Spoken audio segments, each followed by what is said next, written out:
wassalatu wassalamu ala Rasulillah wa ala alihi wa sahbihi wa man walah ma ba'du. Ikhwati fillah rahimani wa rahimakumullah. Wajib kita senantiasa bersyukur kepada Allah Subhanahu wa taala atas nikmat waktu luang dan kesehatan yang diberikan kepada kita. Semoga Allah tabaraka wa taala memberikan taufiknya selalu untuk kita semua. Kita lanjutkan kajian kita terkait fikih puasa karena sebentar lagi kita memasuki Ramadan. Semoga Allah Subhanahu wa taala mempertemukan kita dengan Ramadan ya. Ya, Allahumma sallim lana Ramadan wa tasallamhu minna mutaqabbalan. Pembahasan kali ini Ana akan sebutkan secara ringkas dulu, baru kita bahas secara detail terkait rukun puasa dan syarat puasa, syarat wajib puasa ya. Nanti kita akan bahas juga tentang sunnah-sunnah puasa dan adab-adabnya. Secara ringkas terkait rukun puasa itu ada dua, al-imsak anil mufattirat, menahan diri dari semua hal yang membatalkan puasa. Ya. Makan, minum, jima, semua hal yang membatalkan puasa, menahan diri. Rukun yang kedua itu isti'abu zamanil imsak. Menahan diri itu pada periode tertentu, yaitu kemarin kita sudah bahas apa? Semenjak kapan sampai kapan? Sampai terbit fajar atau terbit matahari? Terbit fajar pertama atau kedua? Kedua, fajar shadiq itu ya. Ya. Jadi sekali lagi patokannya adalah fajar. Ya. Kalau azan lebih dulu daripada fajar, berarti masih boleh makan dan minum. Ya. Tapi kalau fajar sudah terbit, antum sudah yakin azannya molor, ya walaupun belum azan, sudah harus wajib imsak, menahan diri dari makan dan minum. Jelas ya? Ya. Kalau azannya misalkan meragukan dan fil ghalib pada keumumannya dia selalu azan lebih awal sebelum terbitnya fajar. Nah, di situ berlaku hadis atau riwayat yang menyebutkan bahwasanya kita boleh melanjutkan makan dan minum sekalipun dia sudah azan. Minuman yang ada di tangan kita atau makanan yang ada di mulut kita boleh kita lanjutkan sampai selesai. Ya. Itu jika azannya meragukan. Ya. Apakah dia azan tepat pada waktu fajar atau tidak? Tapi kalau antum sudah yakin sudah terbit waktu fajar, sekalipun dia belum azan, tetap harus menahan diri dari makan dan minum karena ayatnya jelas ya. Ayatnya jelas. Wakulu washrabu hatta yatabayyana lakumul khaytul abyad minal khaytil aswadi minal fajri wa thumma atimmus siyama ilal lail, ya kan? Itu dalilnya jelas. Setelah terbit fajar itu perbedaan jelas antara benang putih dan benang putih waktu fajar dengan benang hitam, maksudnya itu waktu malam sudah berlalu. Kalau sudah itu muncul berarti wajib menahan diri. Tsumma atimmus siyam ilal lail. Kemudian sempurnakan puasa itu sampai terbenamnya matahari. Ini rukun yang kedua. Ini dia rukun puasa. Hilang salah satu rukun ini berarti tidak sah puasa alias batal. Sudah dia menahan diri dari makan dan minum, ya, tapi ternyata belum terbenam matahari dia sudah makan dan minum walaupun hanya semenit perbedaan waktunya, batal puasanya. Semenit sebelum terbenam matahari dia makan dan minum, batal puasanya. Tidak sah. Ya. Seperti itu. Syurut as-shaum ini di sini disebutkan dalam fiqhul ibadah, kitab fiqhul ibadah disebutkan Ada 7. Anda bacakan dulu secara ringkas. Syarat wajib seorang itu puasa. Pertama, dia harus muslim, dia harus Islam. Orang kafir, orang yang murtad, tidak diterima puasanya. Alhamdulillah. Yang kedua, al-bulugh. Dia sudah balik. Sudah balik. Yang ketiga, al-aql. Dia berakal. Artinya orang gila tidak wajib puasa. Ya.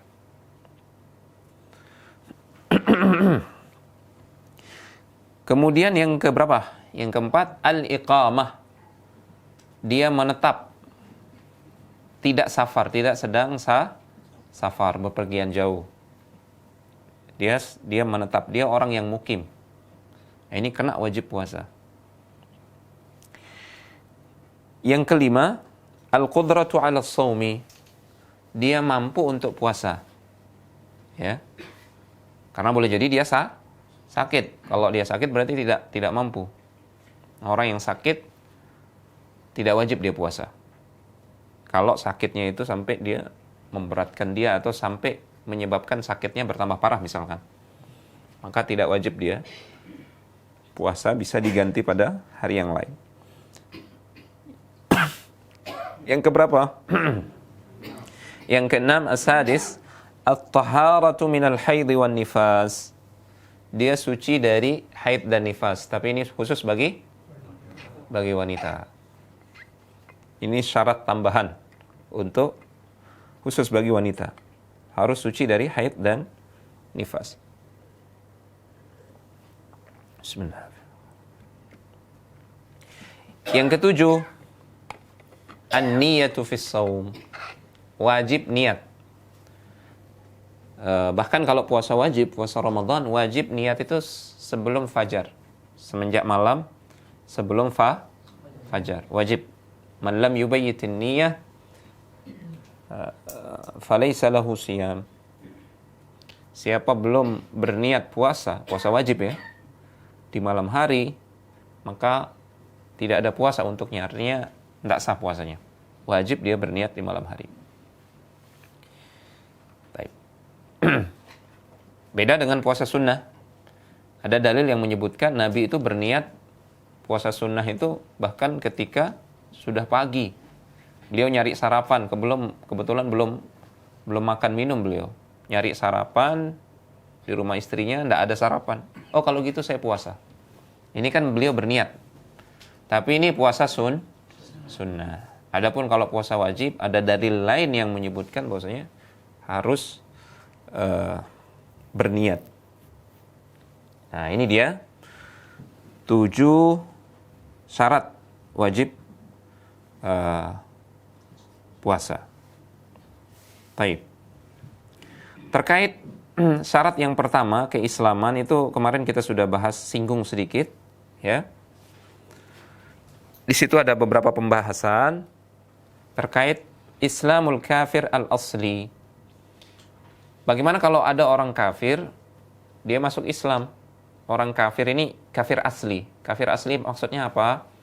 Dia dari sejak lahir sampai dewasa, dia kafir. Itu kafir asli istilahnya. Bagaimana kalau dia masuk Islam? Ya. Apakah dia harus qadha puasa yang tidak dia jalankan selama dia kafir? Misalkan dia ketika masuk Islam umurnya sudah 60 tahun. Anggap dia balik usia 15 tahun lah, anggap ya. Berarti berapa tahun dia tidak puasa? 60 kurangi 15 berapa?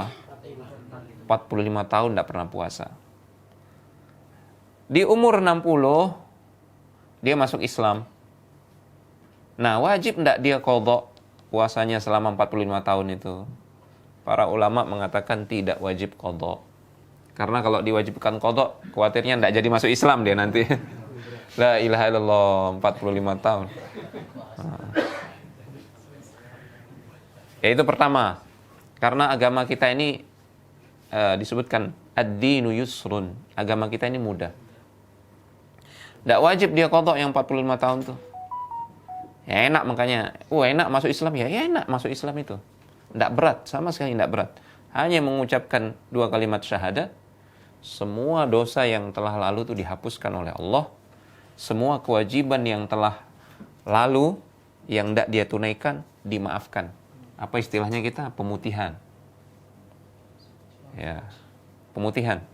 Karena Nabi SAW menyebutkan ketika Amr ibn al-As itu dia masuk Islam, Amr ibn al-As ini sahabat yang terkenal cerdas. Dia cuma terlambat, masuk Islamnya terlambat. Ketika dia masuk Islam, dia mau baiat Nabi, dia mau salami Nabi begini, ketika Nabi menjulurkan tangannya, dia tarik lagi tangannya. Ya Rasulullah, saya mau masuk Islam, tapi saya punya syarat. Apa syaratmu, wahai Amr? Syaratnya semua dosa-dosa saya yang telah lalu itu dihapuskan oleh Allah Subhanahu wa taala. Maka Nabi sallallahu alaihi wasallam menyebutkan ya, yang maknanya ala ta'lam ama ta'lamu ya Amr annal Islam yahdimu ma qablahu. Tidakkah engkau mengetahui, Amr, seseorang ketika dia masuk Islam, maka keislamannya itu menghapus semua yang telah lalu. Menghapus semua dosanya, dosa masa lalunya, menghapus dosa atas semua kewajiban yang dia tinggalkan. Nah, berdasarkan riwayat ini, para ulama mengambil kesimpulan, tidak wajib dia qadha. Ini pendalilan yang kedua. Yang pertama tadi apa? Karena agama kita mudah. Kalau disuruh qadha 45 tahun itu, bisa jadi tidak jadi masuk Islam dia. Yang kedua tadi, dalil dari riwayat Amr ibn al-As. Ya, dimaafkan yang telah lalu. Yang ketiga, betapa banyak para sahabat yang masuk Islam ketika mereka sudah dewasa. Abu Bakar As-Siddiq, Umar bin Al-Khattab, Utsman bin Affan. Kalau Ali bin Abi Thalib itu sejak kecil dia sudah masuk Islam. Islam asli dia, Ali bin Abi Thalib itu. Jadi sebelum balik dia sudah masuk Islam. Ini para sahabat yang sudah tua, sudah dewasa, sebelumnya musyrik, kemudian masuk Islam itu banyak sekali. Dan tidak ada satupun riwayat Nabi SAW menyuruh mereka mengqadha puasa, mengqadha sholat, tidak ada riwayat. Hatta akad nikahnya yang dulu mereka lakukan ketika di masa jahiliyah, itu tidak disuruh ulang oleh Nabi. Kan Abu Bakar As-Siddiq, dia masuk Islam sudah punya anak, sudah punya istri.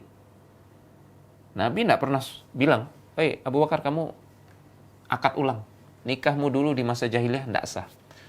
Tidak ada riwayat juga seperti itu. Saking mudahnya Islam agama kita, ya, saking rahmatnya syariat kita yang diturunkan kepada Rasulullah SAW. Dalil yang lain dalam Al-Quran juga, ini dalil yang keempat, dalam surat Al-Anfal ayat yang ke-38, Qul lilladzina kafaru iyantahu yughfar lahum ma qad salaf. Ini kabar gembira sebenarnya bagi Abu Jahal, Abu Lahab, kalau mereka mau masuk Islam ya. Katakan kepada orang-orang kafir, kalau mereka masuk Islam, ya, kalau mereka mau berhenti dari kekufuran dan kemusyrikan mereka, masuk Islam, bertauhid, Allah akan ampuni perbuatan mereka yang di masa lalu, yang telah lampau. Ya. Termasuk kewajiban-kewajiban yang tidak mereka laksanakan, seperti kewajiban sholat, kewajiban puasa, ya, zakat, itu tidak disuruh qadha oleh Allah dan Rasulnya. Sehingga orang kalau dia masuk Islam, maka tidak wajib dia qadha Ramadan yang dia tinggalkan sebelumnya. Bagaimana kalau dia masuk Islamnya di pertengahan bulan Ramadan? Misalkan masuk Islamnya tanggal 15 Ramadan. Berarti Ramadan tahun itu kurang lebih ada katakanlah 15 hari dia tidak puasa, ya kan? Sama, tidak wajib qadha juga. Yang 15 hari itu tidak wajib dia qadha. Dia tinggal sempurnakan 15 hari lagi dia puasa. Tuh lihat, saking baiknya syariat kita, saking rahmatnya syariat kita. Tidak wajib dia qadha yang 15 hari di awal yang dia tinggalkan itu. Bagaimana kalau dia masuk Islam di pertengahan hari? Misalkan dia masuk Islam tanggal 15 Ramadan setelah sholat zuhur. Maka para ulama menjelaskan, dia wajib menahan diri. Ya, ketika dia masuk Islam zuhur Ramadan tanggal 15 itu, dia wajib menahan diri semenjak itu dari makan dan minum. Sekalipun di waktu pagi dia sudah makan dan minum ya. Dia wajib menahan diri hari itu. Sampai berbuka, dia berbuka. Dan menurut sebagian pendapat ulama, dan ini yang dikuatkan, dia tidak wajib juga qadha hari itu. Tanggal 15 itu yang dia puasa setengah jelo no. Tidak wajib juga dia qadha. Kenapa? Karena sebelum dia masuk Islam belum wajib puasa. Belum terwujud syarat wajib dia puasa, yaitu Islam.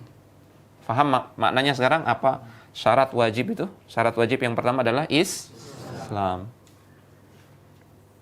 Baik. Apa dalilnya? Ya, keumuman ayat yang tadi. Al-Anfal ayat yang 38. Qul lil ladzina kafaru iyantahu yughfar lahum ma qad salaf. Katakan kepada orang-orang kafir, kalau mereka berhenti dari kekafiran mereka dan kemusyrikan mereka, Allah akan ampuni mereka. Allah akan putihkan yang sudah lalu. Makanya tidak wajib qadha juga. Yang setengah hari dia belum masuk Islam itu tidak wajib qadha juga, karena sudah diputihkan oleh Allah Subhanahu wa taala. Baik. Cuman para ulama menegaskan tetap wajib dia menahan diri. Setelah dia masuk Islam, jangan dia makan dan minum. Ya, jangan dia makan dan minum.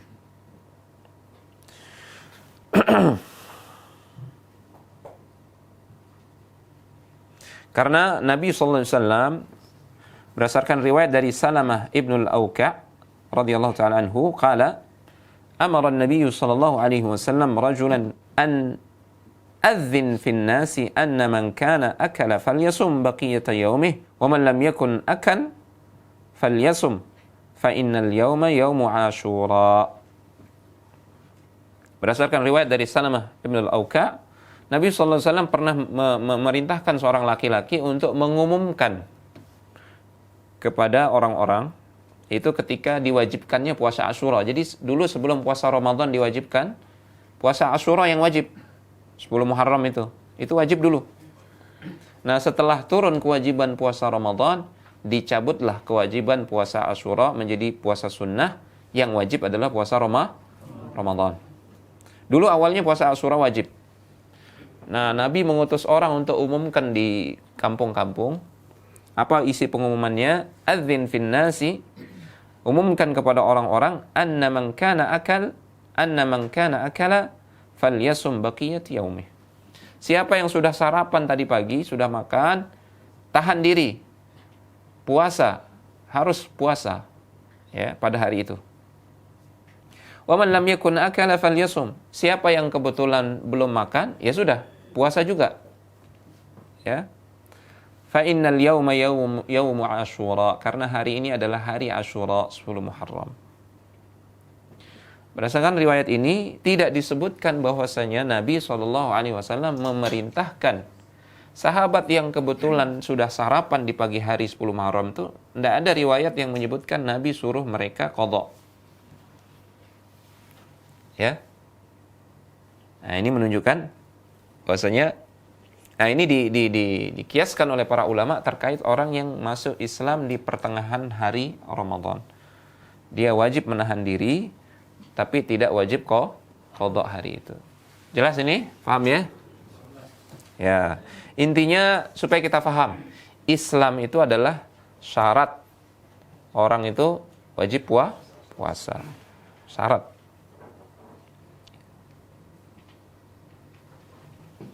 Bagaimana kalau orang yang murtad? Na'udzubillah. Ada orang yang murtad. Hukmu qada'il murtaddi lis-shaumi al-fa'iti zamana riddatihi idza aslama. Di sini dikatakan idza aslama al-murtaddu falaysa 'alaihi qada'u ma tarakahu min as-shaum zamana riddatihi. Ya. Kalau ada orang murtad, na'udzubillah, misalkan dia murtad setahun, dia tidak puasa tahun itu. Terus setelah setahun, tobat dia, kembali masuk Islam. Nah, apakah dia wajib qadha selama dia murtad itu? Di sini pendapat yang dikuatkan adalah tidak wajib qadha juga. Tapi ingat, jangan dibuat jadi main-main ya. Sengaja misalnya, saya tidak mau puasa bulan ini, saya murtad dulu lah. Na'udzubillah. Nanti setelah puasa baru saya masuk Islam. Siapa yang jamin yang masih hidup? Nanti baru selesai dia ngomong gitu, dicabut nyawanya. Nah, sudah kekal di dalam neraka. Na'udzubillah. Orang yang seperti itu mempermainkan agama berarti memang tidak ada keimanan dalam hatinya. Tidak ada keimanan dalam hatinya. Sebelum dia ngomong gitu, Allah sudah tahu. Dia hatinya sudah murtad, Allah sudah tahu. Ya nggak boleh kita jadikan mainan agama ini. Ini hanya sekedar membahas hukum saja. Bahwasanya syarat puasa itu harus Islam. Ya.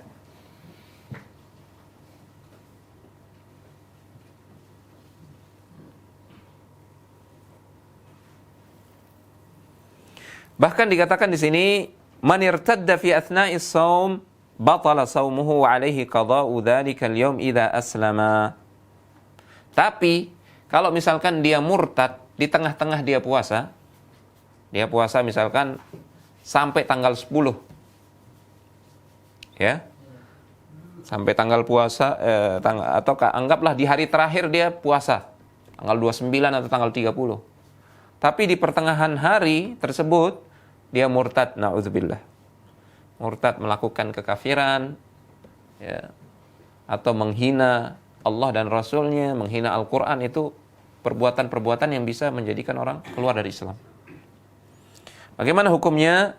Nah, hari itu menurut Syafi'iyah, Hanabilah, bahkan disebutkan ini ijma' para ulama, dia wajib qadha hari itu. Yang hari itu, hari terakhir tanggal 29 atau tanggal 30 itu dia wajib qadha. Kenapa? Karena dia memulai puasa pada hari tersebut dalam keadaan Islam. Dia Islam pada hari itu, bahkan malamnya dia berniat. Cuman di siang hari dia batal puasanya karena dia kafir di siang hari. Nah, ini untuk memahamkan antum bahwasanya syarat puasa adalah Islam. Ketika seorang dalam keadaan Islam dia berniat dan sudah menjalankan puasa, berarti dia itu dihitung puasa. Kalau dia batal wajib qadha. Beda dengan kasus yang tadi. Dia malamnya dalam keadaan kafir. Ya, dia tidak berniat. Siangnya setengah hari dalam keadaan kafir juga. Baru di tengah hari dia masuk Islam. Nah, ini tidak dihitung. Sekali lagi, kenapa? Syarat wajib puasa adalah Islam. Paham ya? Paham. Baik. Apa yang kedua syarat puasa itu? Balik. Kalau laki-laki ditandai dengan mimpi. Laki-laki itu mimpi tandanya. Sekalipun belum berumur 15. Sekalipun usia 12. Ya, siapa yang balik sini usia 10 tahun? Hah? Pak Imam kayaknya ya. Ada yang usia 11 tahun udah balik? Saya paling becat merari ini biasanya. Ya kebalik ya. Jadi ukuran balik itu bukan umur, bukan besarnya badan. Ada yang sterak tapi belum mimpi, belum ini, belum balik dia. Hanya badannya aja besar. Ya. Kayak anak-anak SD itu banyak yang lebih tinggi daripada antum badan besarnya. Ya. Ditandai dengan mimpi. Kenapa dia tidak wajib sebelum balik? Karena Nabi SAW bersabda, Rufi'al qalamu an thalathatin. Ya, pena taklif, kewajiban menjalankan syariat, beban-beban syariat itu diangkat, belum ditetapkan, belum ditulis. Dari 3 orang. Yang pertama, anin naimi hatta yastayqidha. Dari orang yang tidur sampai dia bangun. Ya, orang yang tidur itu dia kelolosan misalkan waktu sholat, ya dia sholat ketika dia bangun. Tidak berdosa. Kecuali kalau dia sengaja begadang malam supaya tidak sholat subuh. Nah, ini berdosa. Tapi kalau tidak sengaja, kelolosan, tidak berdosa dia sholat subuh itu misalkan jam 8 pagi, tidak berdosa. Dia jam 8 dia bangun. Kenapa? Karena beban taklif itu diangkat dari orang yang tidur. Ya, sampai dia bangun. Yang kedua, anis sabi hatta yablugha. Dari anak kecil sampai dia balik. Nah, ini dalilnya.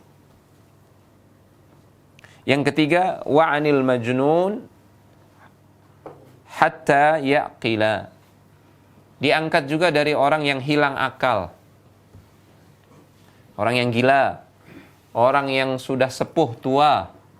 Dia sudah tidak tahu ini sholat asar, sholat zuhur, sholat maghrib. Ya. Kadang-kadang dia sholat zuhur, dia jahar. Ya. Dia sudah tidak tahu. Dia sholat. Ini yang seperti ini jangan dipaksa untuk sholat. Sudah tidak wajib sholat dia. Ya. Sudah tidak wajib sholat. Kembali dia seperti anak kecil yang belum balik itu. Ya kan?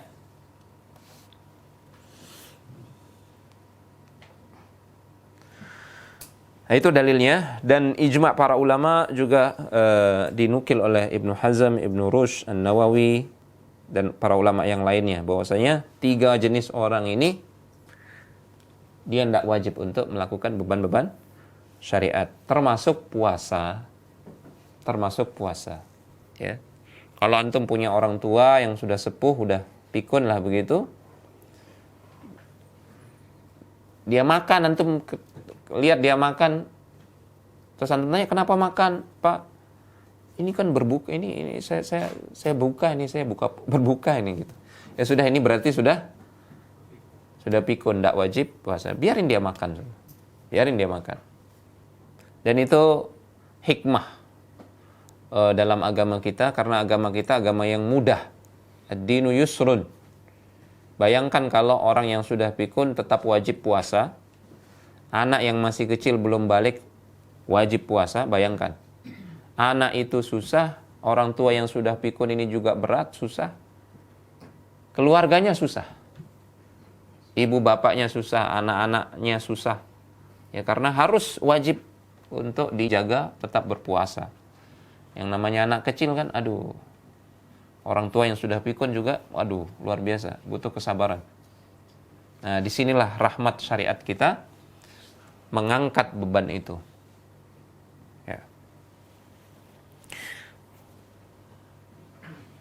Yuridullahu bikumul yusra wala yuridu bikumul usra. Allah menginginkan untuk kalian kemudahan, tidak menginginkan untuk kalian kesempitan. Kemudian qada'ul balik lima fatahu qabla al-bulugh. Bagaimana terkait orang yang balik setelah dia balik? Ya, bagaimana dengan puasa-puasa sebelum dia balik? Kira-kira gimana apa jawabannya? Anak kecil dia balik ini. Ya, Ramadan berikutnya wajib dia puasa. Ramadan sebelumnya bagaimana? Wajib enggak dia qadha? Nah, ya. La yajibu 'alal balighi qada'u ma fata qabla al-bulugh. Tidak wajib diqadha.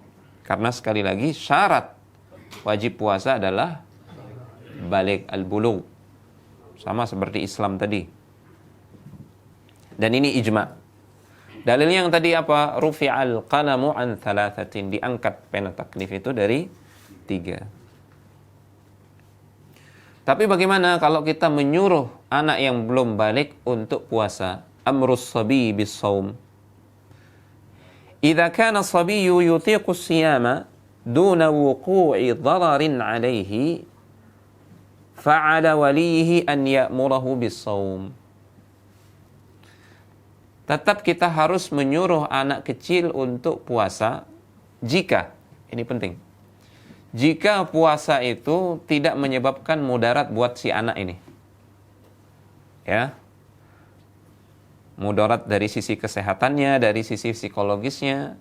Kalau kita nilai, dia walaupun belum balik, dia mampu untuk puasa, maka kita suruh dia puasa. Karena dulu para sahabat melakukan ini. Anak-anaknya belum wajib puasa, belum balik, tapi dilatih untuk berpuasa. Dan itu berdasarkan riwayat dari Ar-Rubai' salah seorang sahabiyah. Ar-Rubai' binti Muawwidh radhiyallahu ta'ala anha. Beliau mengisahkan, arsala Nabi sallallahu alaihi wasallam ghadata Asyura ila qural Ansar. Ya, Nabi SAW mengutus utusan, ya, ketika 10 Muharram nih, puasa Asyura, dan ketika itu diwajibkan puasa Asyura. Diutus untuk menuju desa-desa yang ada di Madinah, di Ansar. Kemudian utusan Nabi itu mengumumkan, man asbaha muftiran falyutimma baqiyata yaumih. Ya, siapa yang kebetulan sudah makan tadi pagi, wajib tahan diri, lanjutkan dengan puasa. Wa man asbaha sha'iman falyasum. Siapa yang kebetulan belum sarapan, belum makan, tetap lanjut puasa. Kemudian dia mengatakan, fakunna nasumuhu ba'du. Kami pun berpuasa pada hari tersebut. Wa nusawwimu sibyanana, dan kami memerintahkan anak-anak kami yang masih kecil, yang belum balik, untuk berpuasa. Kemudian ini fikihnya para sahabat, perhatikan. Wa naj'alu lahumul lu'bata minal 'ihn. Ya, mereka ketika itu rewel. Disuruh puasa rewel. Akhirnya kami buatkan mainan dari kapas. Wa nasna'u lahumul lu'bata minal 'ihn. فَنَذْهَبُ بِهِ مَعَنَا فَإِذَا سَأَلُونَ الطَّعَامَ أَعْطَيْنَاهُمُ اللُّعْبَةَ تُلْهِهِمْ حَتَّى يُتِمُّ صَوْمَهُمْ. Kalau mereka rewel, nangis-nangis, lapar, minta makan, kita kasih mereka mainan. Kasih mainan, mereka dibiarin main, sehingga lupa dengan laparnya, sampai mereka berbuka bersama kami. Ini triknya para sahabat untuk melatih anak-anak mereka untuk berpuasa. Intinya, walaupun belum wajib berpuasa atas mereka karena belum balik, tetap disuruh dan dianjurkan untuk puasa, dilatih sejak dini. Tapi dengan syarat, yang penting puasa itu tidak memudaratkan mereka. Ya, anggaplah, katakanlah, antum punya anak masih sangat kecil, masih sangat butuh gizi dan asupan, misalkan karena mungkin dia kurang gizi ya, kurang gizi misalkan ketika di kandungan terus sering sakit-sakitan. Ya, antum melihat, antum konsultasi sama dokter, ini jangan dulu dipaksa puasa kata dokter.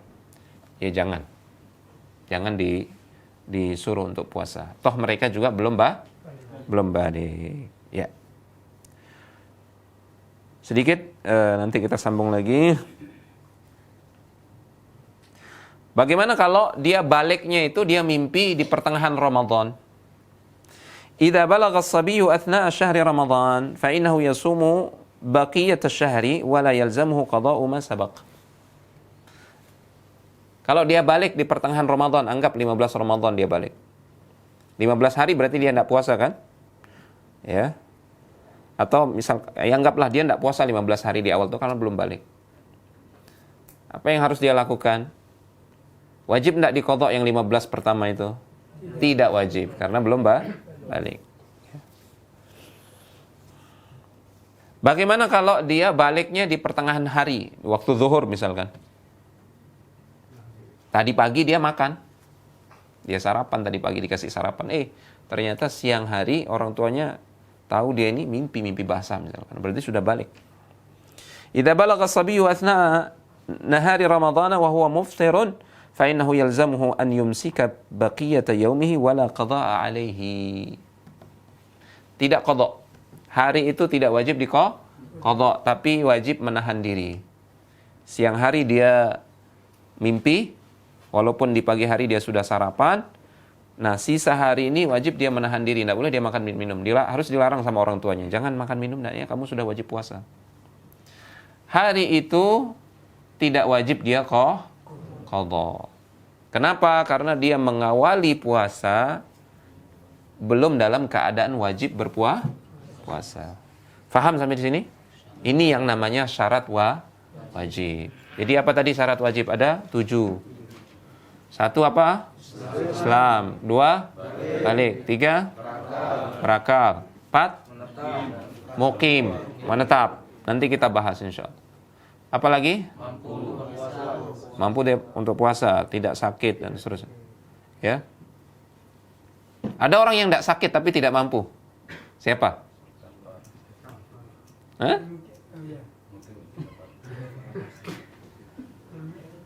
Ibu hamil menyusui.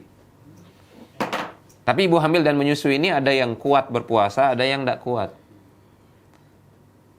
Ya, nanti kita bahas itu. Ibu hamil menyusui. Kadang-kadang dia khawatir, dia tidak khawatir sama dirinya, tapi dia khawatir sama bayinya, kekurangan asupan dan seterusnya. Ya. Taib, nanti kita bahas. Apalagi yang ke berapa? Kelima atau keenam? Suci dari haid dan nifas. Ini khusus untuk perempuan. Terakhir? Niat. Wajib niat puasa. Ya. Taib.